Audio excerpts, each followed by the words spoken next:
So, people have been waiting a very, very long time to get their hands on Hogwarts Legacy, and if you have purchased the digital deluxe edition of the game, that time is now. If not, you are still going to have to wait 3 days, but I'm going to be giving you some information about the game based on the time I've played so far, and I will be letting you know, in my opinion, whether the game is worth buying or not. At the start of this game, there is quite a big, long introduction to it. I'm still at the stage where I've literally just gone and picked up my own wand, and it's taken around 2 hours to get to that part of the game. It's estimated that the main story alone will take about 35 hours to complete, even though I've seen videos of people already doing it in about 14 hours. So I guess it just depends on how much exploration and stuff you add into it. There's loads of side quests and things as well, and there is a lot of lore to this game. The introduction to the game, the cutscenes and everything like that are really interesting in this one. And one part I liked,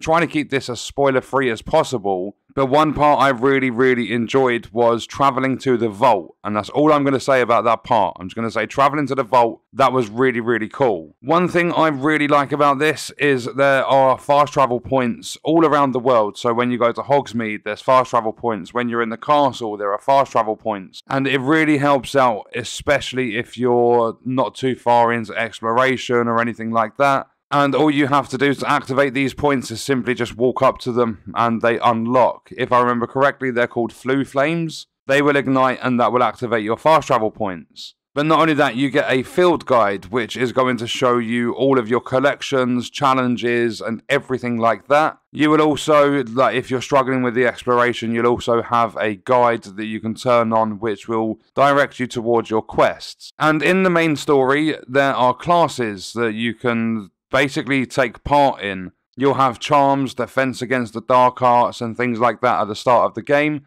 And these are really fun. They let you learn new spells, you learn about other things in general, but one of them, the charms one, you learn the spell Accio, which lets you pull things towards you. And that, in my opinion, has a really cool minigame where you actually have this competition against another student. And I wanted to basically practice using Accio because you can use the spell to pull things towards you, but then you can like release the spell so that you don't pull things too close, if that makes sense. And I wanted to sit there and practice with the minigame, but you literally get one shot at it. You don't get to practice it at all. And once the main story quests are done, there's no going back and replaying them or anything like that. It's literally a one and done. You make your progress, you get your XP, you learn your spells, you move on. And another thing I really enjoyed is the fact that there's this little sort of like underground dueling club. And I'm not going to ruin it, I'm not going to let you know how the gameplay is or anything like that for it, but I'm going to say it's very cool. I really like the idea of it. It gives you that little bit more practice, and it's just another fun sort of side quest minigame. However, there are, at least on the Series X, there are the occasional frame drops. I've seen it dip to around 30-40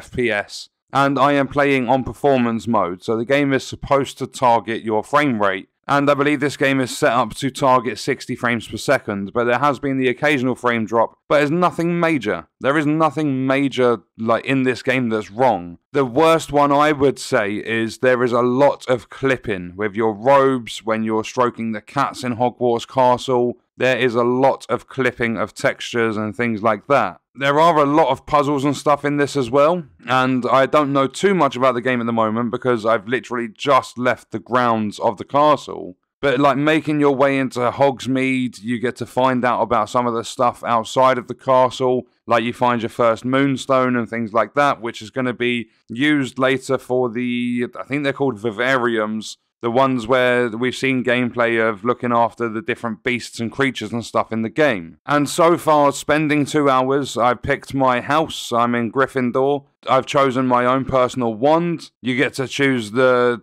like basically the material of it, the length of it. There's just a lot of like customization, and one thing I really like in this is I purchased the big edition of the game. I've got access to the Dark Arts pack. When you are going through your gear, because the game's an RPG, you can get loads of different gear pieces, especially at the start. They give you quite a lot of gear as well. And for an example, I've got a forest scarf, so it's like a green scarf, and you have transmog in this game from the get-go. So while I'm wearing the forest scarf, I personally prefer the look of the charcoal lock scarf. So what I've done is unlock the transmog for it, the appearance for the lock scarf. I'm wearing my forest one because it has better stats, and my character still has the appearance of the scarf that I like the look of. And you can do that with every piece of gear that you unlock, providing there's an appearance to it. You can change your gear to look like that. And not only that, when it comes to the robes, you've got a simple button press in your gear, like inventory screen, or your gear screen or whatever. You've got a simple button press for hood up and hood down, or hood on, hood off. So I really, really like what they've done with the gear in this game. I'm still at the start. I've played a little over 2 hours, but I normally do these videos, like, is it worth buying, after the first sort of hour, because if there's going to be bugs found in the first hour, it's typically going to be quite a buggy game. And if there's going to be problems and bad features and mechanics and stuff, you'll probably find them within the first hour of a lot of games, no matter how big the games are. But as well as all of that, you've got like really good graphics. The game looks good, even on performance mode where it's targeting your frame rate. You've got the challenges, the collections, you've got your quests, you've got your inventory, you've got your gear, you've got everything like that. You've got the classes for the main story quests, you've got side quests. There's so much to this game, and I'm literally 2 hours into it. But one thing I really like is what they've done with the characters as well. The characters aren't just someone you'll bump into, you'll have a couple of interactions with, and you'll forget about them. A lot of the characters that I've encountered so far are really memorable characters. And obviously, like, this is based on you becoming a wizard or a witch in Hogwarts. It's based on like the whole of the wizarding world. There is a lot of character customization with your hairstyle, how your character looks. There are only 2 voices, so some parts are a little bit more on the, I'd say, basic side of things, but that's never a problem. When it comes to actually changing your wizard or your witch and how they look, there is a lot to do with the appearance and the customization. And then when it comes to your gear, you just further change how your character looks, but it's in terms of your gear, with all the different transmog and stuff. So far, I don't know if it goes any more in depth, but on the gear screen, the only 3 stats you really have are your health, defense, and offense. There are 6 different gear pieces. You've got handwear, facewear, headwear, then neckwear, cloaks and robes, and your outfit. So basically what you wear underneath your robe. Then you will have your wand handles, you've got your flying mounts, and you've also got your broom, and there are upgrades and stuff for that as well. At the moment, I don't have any mount. I've got no way of flying around or anything like that. But I don't think it's going to take too long to get my hands on that, because I've already learned a couple of spells. I've travelled outside of the castle. And I think because I believe the developers don't have too much experience outside of developing this game, I think they have done a fantastic job, especially with the way they set up the introduction to the game, so basically like the prologue. And even though when it comes to the world map, whether you're looking at the Hogsmeade map or the Hogwarts Castle map, they look very basic, but they give you all the information you need. And if you are looking to be a completionist, you want to 100%, so you want to find all the field guide pages, you want to get all the collection chests, because there are certain, like basically at the very start of the game, there was this room that's locked. It's got some sort of like puzzle on the front of it, and then either side there's these, I'm going to say like dice, and you roll them and change the symbols, and you have to use the 2, figure out the puzzle to unlock the door, and there's a chest in there. So it's not just about lore, there's little puzzles to get chests and find new gear and get money and things like that. If you are in your map screen, you've just, like, you're hovering anywhere, you're going to see that entire area. So you've got a map for Hogwarts Castle, you've got a map for Hogsmeade.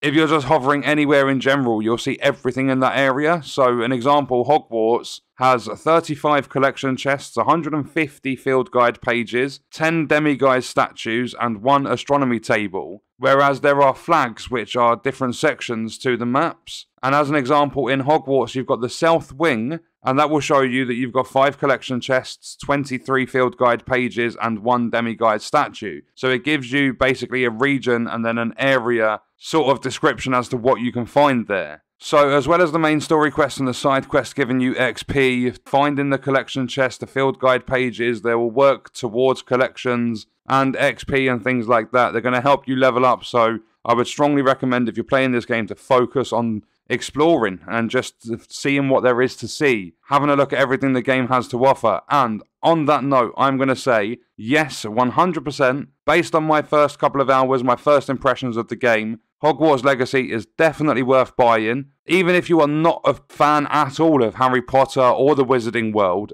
I would say this game is a very, very good purchase. There's a lot to explore, there's a lot of fun to be had. I'm not the biggest fan of Harry Potter, I've never followed it or anything like that, and I am thoroughly enjoying this game so far. But what we are going to do is leave that video there. Let me know your thoughts and stuff about Hogwarts Legacy in the comments, and check out this video if you want to see other content on the channel. I will see you in the next one. I hope you guys enjoyed it. Thank you for watching.